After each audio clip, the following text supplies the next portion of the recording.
Yeah, we're here today with more sweet potato bars. These Again. are good. These are good. Man. They're good. They have marshmallow cream in them. Mm-hmm. And this was Shirona's pick. Mm-hmm. Good we pick, bought it, Shirona. we made it. All Yep. right. So today for Tea and Talks, we have special guest Richard Owens with us today. And I love the topic that he's going to be speaking on, because I asked him, I was like, what would be something that you'd be passionate about? Because I know you do quite a few things. You do things in the community, but what's something you're really passionate about? And he said, I'm really passionate about helping people to sort of recondition their minds with regards to finances. Now, this is a really interesting one, because most of what I hear surrounding finances is more like the richer you are, the worse person that you become. So if you're rich, you're greedy. If you're rich, you're evil. If you're rich, you're a selfish, well, I won't say the next word, but you're a selfish person. Okay. I'm curious what you guys' thoughts were on that, but first, Richard, if you could just let us know what it is that you do for your income, and then we'll get started we'll just flow from there. Well, I'll keep it real simple. I do three things.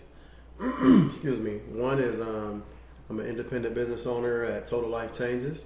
So that's kind of more of your health and health and fitness and wellness, Physical wealth. There you go.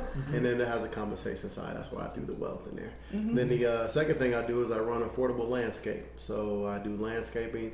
That's kind of where I get to bring in my artistic type side of myself, where I get to go in and gut a property and just kind of look at it with how an artist looks at the canvas and kind of like, okay, I'm going to redo the mulch in the landscape and try and beautify it from what they have and, make it that much better. And then the third thing I do is I run Good Times Entertainment. It's kind of your all-themed events promotion company. Kind of my little jingle with the Good Times is like, whatever you have a Good Times Entertainment event going on, when you come out, whether it's a 2-hour event, a 1 hour, or 4 hour, whatever problems that you are going through in your daily life, whether it's about the phone bill, the light bill, or such and such made me mad, when you come out into this, I want you to forget all about that and you just enjoy, and you'll be happy for that good 2 to 3, 4 hours and have some good wholesome entertainment or whatever the event is. So. We held a Unity concert October of 2016 in which Richard Owens came, and he set up a booth there for the products that he sells, the health products, but he brought a piñata for the kids. So the kids had a great time at break. They just went over there and I don't even know what we had around to hit the piñata with. I didn't think you remember that. I think I grabbed a cane from a gentleman that was sitting in the benches. I said, hey, I don't have anything that's going to be, a broomstick is going to be too long. I need to shorten the span so we can safety features, but I borrowed a cane from a gentleman at the stand. I said, I promise I'm going to try and bring it back in one piece. And, did you? Yeah, I brought it back in one piece, but those kids got the swinging, and it was very nice. And it gave, like I said, as a Unity event, so the piñatas are usually more for the Hispanic cultures, but it gave the other cultures a chance to use the piñata experience. Usually they may get the experience in school, but most of the time they don't. So now it's like, whoa, a piñata, and when they see it, it's like, oh, a piñata is full of candy. That's kind of how I associate piñata with something sweet inside. Oh, they're so exciting. So anyway, from my side, I met Richard at one of my friends, Dan Surface's birthday. All right, that's right. And I got so excited. I came home and told Jessica, I met this guy. This guy is like, I have only told her. Talking about you. I have only talked to her about 2 guys that I said they are so much like me and I like what they do. I am amazed by it. One guy is, if you're listening, Tavis, I don't know, Rieger, right? And the other guy was Richard Owens. I was like, man, I sync with this guy so much. So I want to give my 2 cents. He just talked about his business ventures, but this man does so much in town. In life, the most important thing is when someone else talks about the good that you do, right? Not when you do it, right? And you can always brag about it. Like this man, weekends, day in and out, he helps so many people. He helps the homeless veterans, and he helps like the military veterans and people in need. Right now, he is running a campaign to give like 100 turkeys. That's correct. 100 turkeys to families in need. Right. And by the way, if you know of any families in need, Richard, right, Yes. they can contact you. You can Yes. contact me. You know, if I go over 100 families in need, we will still accommodate whatever we need. So Because I have sponsors and people that will help. No matter what I ask Richard, he will say, "We'll get it done." Let's get it done. It may not even look reasonable, right? But he'll be like, Exactly. "Yes, we can push it and get it done." So I'm very privileged to know this man, and my only regret is for the past few months I was busy with so many things. I didn't get spend so much time with him. And for you guys, I would say get to know the man, because he's gonna be so busy with all the ventures he's doing. And I just like to interject that, you know, dealing with Jessica, dealing with Shirona, it's that it's kind of broadened my horizon a little bit. I'm gonna take Jessica first. From doing that event with you at the Renaissance YMCA, I've met one of my #1 business partners from there. Her name is Cherie Powers. She runs Well Bella Spa, and she has joined my team, and she's been a force to be reckoned with, and she's been helping people get, you know, wellness and the nutrition that they need. And when I met her, she didn't join right away. She joined like 2 months later, but she let me put the products in her spa. And so when I had the products in there, her clients were taking them, purchasing them and using them. They were reporting back in like 1 to 2 weeks, like, "Do you have any more of this? Oh, look at me, I lost this, I did this." And they were so excited. So she's more like, "Well, let me take a closer look at these products and what's going on, the benefits." And then she came to a meeting, tried the products out with her and her family, and then she joined the business. You know, Wow. Well, thanks for telling me that. Yeah, that was I'm glad awesome. I could set that up for And then you. with this gentleman over here, he's been networking, you know, taking me different places. I done been down to Indianapolis. I done met some prominent people in Indianapolis. I done been to some nice award shows and networking with people there here in Fort Wayne. And like I say, it's not maybe about knowing me. It's about surrounding yourself around positive, productive individuals such as these two right here. Yeah. Thank you. Thank you very much, because I think it just rubs off. Because if somebody is saying, I just want to make this very clear to people, if somebody is saying that no one likes me, I don't get to see good people, no one's helping me, just think about it. You might be a selfish person. That's correct. Right? If things are happening to you, and if you get surrounded with people like Richard, you know, and we all three mutually benefits, Right. because we are contributing. Correct. You cannot expect without contributing Right. selfishly things happening to you, because it may be temporary, right? Mhm. But it's not on the long term. So a quote, I don't know where I got it from, maybe it just came to my mind now, but it's like, it's not about what someone can do for you, it's what can you do for someone. You know, so stop being negative, like who's gonna help me, who's gonna do this, you know. Maybe you take initiative to help yourself, but maybe help someone else, you know. And I believe in the power of giving, that it'll come back tenfold, and the law of attraction. So those are some things and principles that I live by, that you want to put good vibes into the universe, you know, and try and remain positive, you know, and kind of get out of this conditioning mindset that we're in. Because most of the time we believe that, you know, we are entitled That's without putting any effort, right?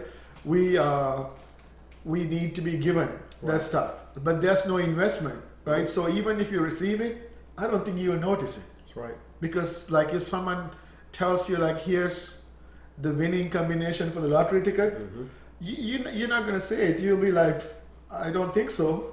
How would you know that the winning combination for the lottery? Because you are not used to that. You know, I heard this pastor, I forgot who it is. He was telling at one time, instead of being always wanted to be blessed, be the blessing of someone else's life. Okay. Right? Does that make any sense? That makes Right? perfect sense. Because there are so many things that you can do. It's not just the money. It's not just like, you know, physical things. it's a conversation that you have with someone might Correct. change their lives. Exactly. Right. I'm the type of person that believes in, how should I put it? I believe in saying hi. I believe in speaking to people daily. So what I mean by that, you can be walking down the street and I'll say hi. You still may not respond. I say, hey, how you doing? You know, if you don't respond, maybe you don't respond, but you could have had the mentality that you were going to leave at that time to go commit suicide. But I feel that since I even spoke to you, you may have changed your mentality of thinking and saying, wow, somebody does acknowledge me. They do see me. I'm not a stranger. I'm not like just a standout or a nobody in this society. Somebody really spoke to me, or might have said, hey, that's a nice jacket, you know, and kept it moving, give compliments, you know. What our society lacks now is giving compliments to the next man or woman. That doesn't mean that you're trying to talk to them or come on to them. Give them some compliments, because that's something that's going to uplift them. You know, when was the last time have you've given a lady a compliment? You know, nice shoes, nice hairstyle. You know, she might have got her hair done and hadn't had that same style for that whole week, and nobody said nothing. But by you noticing her, that uplifted her self-esteem, or his or self-esteem. Because it's a mindset shift. Correct. And speaking of mindset shifts, what do you think holds us back in regards, you know, we've talked a little bit about sort of putting out something good for other people. What do you think holds us back in regards to finances? I think what holds us back, and don't take this the wrong way, this method may still work, but as we look at the past few years and how we're moving forward, you know, with our administration that we have, is that it used to be, want you to go to school, get good grades, graduate, try and get to the best college you can get to, get good grades, and graduate and get the best job that you can get. You know, so everybody's going to say job. I can start some of those and say we're going to get good, and people will say grades. And I said, when we graduate college, we want to go and get a good, and then the whole crowd will say job, you know. But society is not leaning towards that now. They're either doing, factories or places are closing down. The military is giving early retirement. You may pull 12 or 13 years and they say, hey, I'm just going to cut you a check for 70 grand. You take that, we'll let you out the military. Well, you may take that and go, if you smart, you can invest it. But then if you look at the long run, like, man, you know, they cut me out at 17 years and gave me this. Hey, 3 more years, I could have just stayed in, and now I get, you know, my military benefits and pension. So people don't want to pay that longevity thing. So it's on us to find a vehicle that you will be comfortable with receiving some income, whether that be the top millionaire producing incomes would be network marketing and then real estate. So if you want to elevate and accelerate to going becoming a millionaire, then you need to find a good network marketing home, or you need to find a good real estate home, or you need to become an inventor of something. And that means being an inventor, don't just invent anything, invent something that fills a void or a space. If a void is not being fulfilled, I'm not saying your invention is not going to be good, but it's going to be a hobby. But this can make a business if she has a problem and he has a problem, and we got to figure out some type of device or whatever, or service that can mediate and make this problem not a problem no more, then that feels niche. And if we have 1 million people that have the same problem that needs to be solved, well, if you charge $1 for this and you got 1 million people, that's $1 million. If you put a value of $10 on this, well, you have the potential to have $10 million. Now it's on you to get that out there to those people. But what holds us back is our mindset, you know, and is that it's been taught to us so long. Richard, be good now. Don't be fighting in school. Don't want you to get kicked out. You want to get good grades so you can get into a good college, you know. Me, when I got ready to graduate, I had decent grades, but they weren't to the level of some of the colleges that I wanted to get into. So I went into the military. And if it was my way, I feel that everyone, when they graduate high school, need to go pull 2 years in the military. Reason, because you get to travel around the world a little bit, and if you don't go around, right, and you get to see different demographics. You know, I've then been over in Germany and I'm by far not racist, but I've been over in Germany, and I met a white young lady, and she comes from a town with 2 stop signs, 1 stoplight, 1 gas station, and blacks are nowhere in there. But now she's over there, she's about to be married to a black man, they have 2 kids together, and she still hasn't even told her family yet. So that's going to be a culture shock, but at least you've been able to see all of the different cultures and been adapted to them, you know. Yeah, things and they like pay that. for your schooling too, Exactly, right? and they pay for your schooling, you know. Yeah, so, but I think one of the things that people underestimate with the military is the discipline that you learn. Mhm. Because every morning you had to get up and learn how to do something. That's correct. Because a lot of people look at it in a different way, because I like to think it's that discipline. You get to get up at 5, 6, and then you had to be in a tough physical condition. Correct. Because to me, you know, I always go to Marcus Garvey teachings, and I think Jessica's dying to show the book. Oh, right? I am ready. I got my big old thick at Marcus that. Garvey book right here with Okay. highlights all in it, and we're about to pull a quote Yeah. here. So what I believe is like your health is your number one priority. Because if you don't have your health, no matter how much you try, you can't make money because you're sick all the time. And finances have a big thing to do with health. That's Yeah. Because, you know, I know several people right now, they can't get the health care that they need. They're suffering because they don't have the money. Yeah, because what I say is like making money is good, but initially the top priority is Right. health. Because if right? you're not healthy, you can't you spend a dime. you can't work. That's right. You can't do a You thing. don't have the energy You can't to even put show into up, it. right? Yeah. You can't even get out of the bed, That's right? right. So They're my interrelated. my second important thing is wealth, right? Correct. You had to build some wealth because something like 80% of the people in the United States doesn't even have $400 in their bank. 80% of the I population. think it might be a little higher. It's probably is higher now, That's right? crazy when you think Yes. about it. Yeah. So if something happens, you don't have anything, right? So building the wealth, you pay rent on a house, or you pay your car is like you don't have even $400, Correct. right? So the third thing for me is the self. In order for us to work on the self, right, that health, right, and your wealth and the self, then you can work on like the bigger goals and that kind of stuff.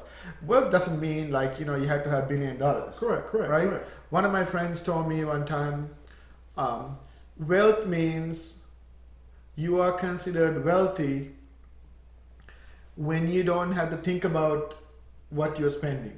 Correct. Rich means you still have to think about it. That's right.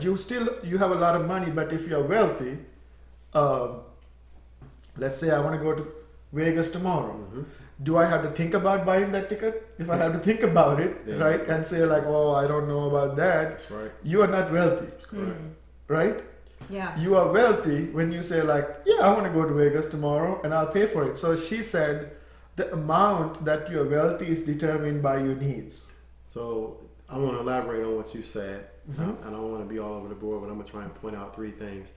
You know, I used to tell my mom that I'm going to retire at age 35, but the definition, she was like, oh, I'll see it when I believe it. But her definition, my definition of retiring that I was taught was when you have enough income coming in, whether it's passive or whatever, that you don't have to worry about where your car note's coming from, your mortgage coming from, and those things are automatically taken care of monthly from this whatever wheel that you done generated and started spinning and been building the wheel. Now you're spinning the wheel slowly. Now it's just spinning by itself, and it's it's just getting multiple evolutions going. And so now that takes care of all that. Now if I want to go over here and go fishing, I can go fishing without worrying about is my car note gonna get paid. You know, if I want to take off. So that's one thing. And Yeah, the freedom you that's feel. right. And so when you deal with these network marketing or other type of companies and business you start, the thing that people wants to do is to free up their time. And I believe you have 4 types of people. And a good book that I like to read is the Rich Dad Poor Dad, but his second by Robert Kiyosaki. But his second book was the Cash Flow Quadrant. So Okay. you had the letter X, and up in one corner you had an E that stood for employee. Then you had an S that stood for self-employed. Then on this side you had the B that stood for business owner, and then you had the I at the bottom that stood for investor. Well, there's always going to be employees. I'm not knocking employees because people want to, and I battle with it daily, trying to get people to switch from employee to at least self-employed to business owner. But people love that security of that if I go to work and work 40 hours, I'm going to get $500 at the end of the week. Right. And I can manage that. So they can pretty much manage inside the little bubble that they're in. And I don't mean that in a negative way, because without employees, things can't function. Right. But that's we need what employees. that's where they choose to be. And then when a person says, oh, I'm self-employed, so I got more freedom. Yes and no.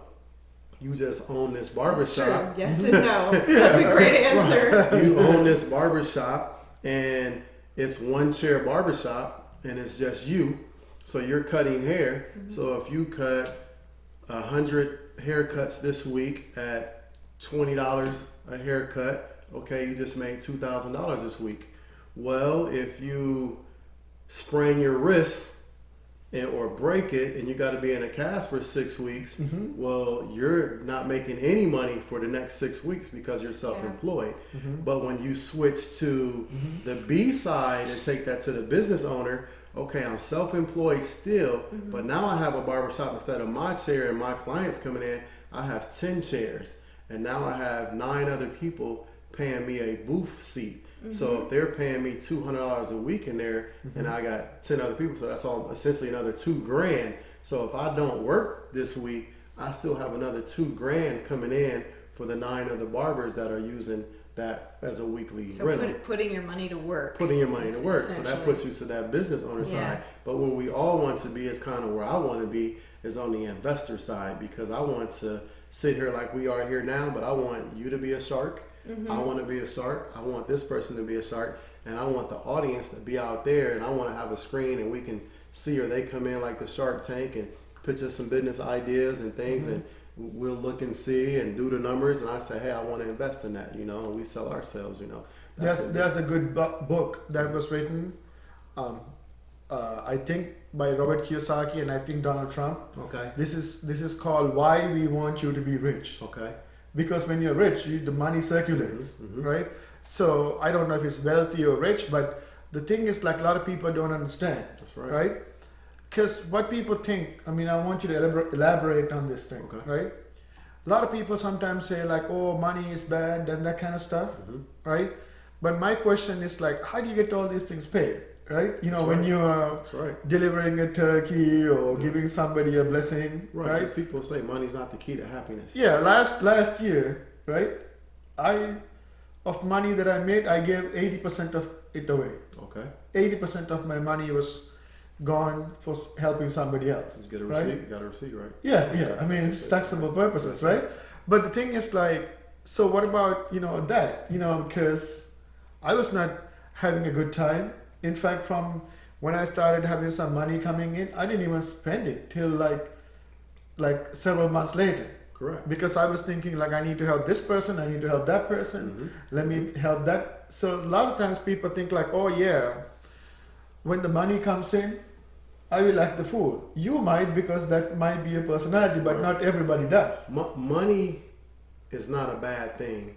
It's just like anything you have, whether you have a gun, a weapon, those things can still be positive things, but if you abuse them and use them in the wrong way, then that's when money can be bad. That's when anything can be bad, Yeah. So to paint a picture, when you, how should I put it? You're starting life off in debt. And this is what I mean by that. When you graduate from college, if you decide to go to college, when you graduate, you want to get out and you get a good job. So now you got a good job, but you want to get a car. So now you just incurred a $20,000 car note. Now you find this sexy woman or a woman or your better half or your soulmate, and now you guys want to get married. There's a cost for the marriage. You guys want to find a whole lot of costs. You want to find a home where you guys can reside at. So now you have a mortgage. You also have that college student loan of might be $150,000. Let's just say we're going to keep it simple. So we're going to say $100,000 for the college. We're going to say we're going to be nice and just say 10,000 for the wedding, even though it's going to more. We're going to say, Like say 10. I don't know how. Right. We're going to say another 100 grand plus for that home, so that's 260,000. And then you got the car, so you're already like 300,000 in debt before you even really got into 1 year of your job. You know, coming out of college. You know, so these are things. How can you overcome that? Now you're spending your rest of your life trying to get out of this $300 debt, but you're still over here opening up credit cards. You're still over in this. The new hottest iPhone come out. You got to get it. No, you don't. You have to set a plan down of what it is you want. So I may set, and I'm big on this gentleman. I'm drawing a brain thing. He has the 7 baby steps on how to get out of debt. His name is Dave Ramsey. So I encourage people to Google Dave Ramsey. He isn't big on credit cards. You know, that's not his thing. He's believe in paying cash. And you can, if you don't like all of them, you can take some of his concepts. So one of his concepts is, if you have a credit card or a debit card, when you go out to eat, and say we're out to dinner right now, we're eating these wonderful things, and I'm buying this, and I sling my plastic to pay for it. It's not a problem. But when you go and make that order and say, let me get this, let me get a double burger, let me get some fries, let me get 5 apple pies and this, and you play with the plastic, that's nothing. But when you reach in your pocket and you pull out cash, you feel your money leaving you. You see it. So now you just ordered $17 for food. Now you're looking like, I got 5 20s and a $5 bill. My I don't want to pocket's break a 20. Right. So looking now light. you It's just feeling make light. that. Can I just get the value meal and that's it? And then say $4 or something. There you go. You feel it. But if you was using that credit card, didn't carry any cash, then you're just spending. Next thing you know, you're maxed out again. So it's about conditioning your mindset too. You know, I think we're always, like, especially in Christianity or in religious centers, we're kind of told this thing of the love of money is the root of all evil. And so there's a lot of talk about that, but there's not a lot of talk about the evils of poverty. And Marcus Garvey talks about that. I want to read this quote because I want to hear exactly what you have to say about this. Please, I'm actually so excited. When I first read this paragraph, I just looked at Shirona and I'm like, did he just say that? So Marcus Garvey was one of the most powerful leaders of the Black nationalist movement. He started a very powerful movement. The name is escaping me. He had an actual name for it, but anyway, he's one of the, I think, largest leaders of the Black nationalist movement, and he's done like a lot of empowering work for African Americans, and I believe he's actually from Jamaica, so he did a lot of work in Jamaica as well. But here is his passage on poverty, okay? Here are his thoughts. Now this is going to blow you away. I'm going to close my eyes so I can take this all in. Go ahead. Poverty, a hellish state to be in. It is no virtue, it's a crime. To be poor is to be hungry without possible hope of food. To be sick without hope of medicine. To be tired and sleepy without a place to lay one's head. To be naked without hope of clothing. To be despised and comfortless. To be poor is to be a fit subject for crime and hell. The hungry man steals bread and thereby breaks the 8th commandment. By his state, he breaks all the laws of God and man and becomes an outcast. In thought and deed, he covets his neighbor's goods. Comfortless as he is, he seeks his neighbor's wife. To him, there is no other course but sin and death. That is the way of poverty. No one wants to be poor. I mean, that's deep. Yeah. It's self-explanatory. But I want to emphasize is like, if someone just listen to it, don't take bits and pieces, take the whole thing as a whole, right? Because I would recommend you rewind this and watch that thing. Watch it again and Watch again. it again, because this is a man who built pretty much an empire when he was not given a chance. Right? The only man to die 3 times because they announced his death 3 times Wow. to just squash the thing, right? So he taught practical ways on how you can nourish yourself physically, mentally, and emotionally. And he taught people how to make money because he said, let's just face it, the powers that be are run by money and science, and those were the top 2. Right. There might have been another, but those are, yeah. So he said, like, if you want to be a powerful person, talking about like societally speaking, then you need to have money, and you need to be in the sciences. Okay, so that's what he said, like, you should be shooting for, instead of saying, well, I don't have opportunities, and things aren't going well for me, and people aren't treating me well. Because in his time, people were definitely not treating the Black American race well. Right. They had every reason. Oh, before I forget, Marcus Garvey and my parents always talk about don't protest but influence, right? And I will tell you, a primary example of that is Richard Owens, right?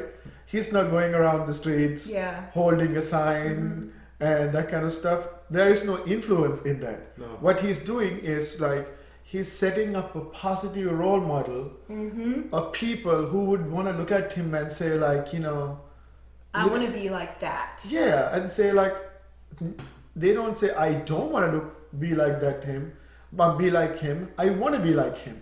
Because every morning, not every morning, sometimes he goes and cuts hair, right, on people. And he's the streets. On the streets, and helping the poor, getting the turkeys out and getting the food out, right? So he may not be like holding a sign and saying, anything of that. Correct. But he is literally influencing, right? So if you don't know what the difference between influence and protest, Correct. right?